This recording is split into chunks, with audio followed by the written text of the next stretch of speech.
வணக்கம். இன்றைக்கி அரைக்கீரை பொரியல் பண்ண போகிறோம். ஒரு கட்டு கீரை வாங்கி கழுவிட்டு க்ளீன் பண்ணி வச்சுருக்கேன்.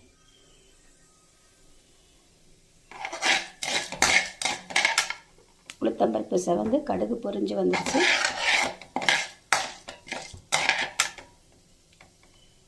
இந்த நேரம் நம்ம கொஞ்சம் சீரகம் சேர்த்துக்கலாம்.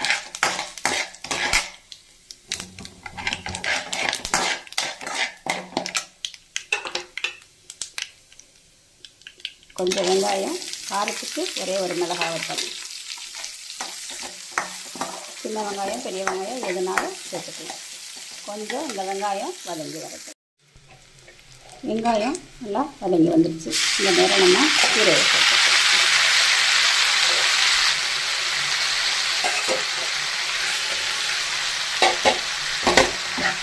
கீரையும் கொஞ்சம் நேரம் நல்லா வதங்கி வரட்டும். கீரை கொஞ்சம் நல்லா வதங்கி வந்துடுச்சு. இந்த நேரம் கொஞ்சமாக தண்ணி சேர்த்துக்கலாம்.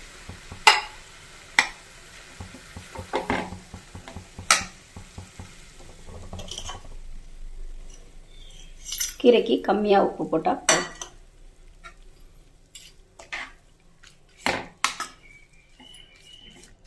கொஞ்சம் நேரம் சிம்லேயே வச்சு வேக வச்சோம்னா கீரை ஒரு 5லேருந்து 10 நிமிஷத்துக்குள்ளே வெந்துடும். வெந்ததுக்கப்புறம் பார்ப்போம். கீரை நல்லா வெந்துருச்சு. இந்த நேரம் கொஞ்சம் தேங்காய் பூ சேர்த்துக்கலாம்.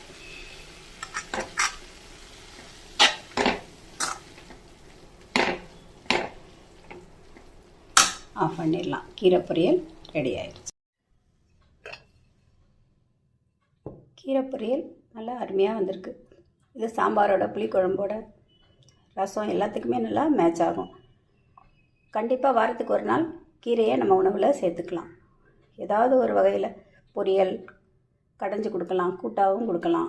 முருங்கைக்கீரை, அரைக்கீரை, சிறுகீரை, நிறைய கீரை வகைகள் இருக்குது. ஏதாவது ஒன்று உணவில் வாரத்துக்கு ஒரு நாள் சேர்த்துக்கலாம். இந்த வீடியோ பிடிச்சிருந்தா கீதா சுகுமாரன் கிச்சனுக்கு சப்ஸ்கிரைப் பண்ணுங்கள். இதே மாதிரி நீங்களும் உங்கள் வீட்டில் செஞ்சு சாப்பிட்டு பாருங்கள். நன்றி.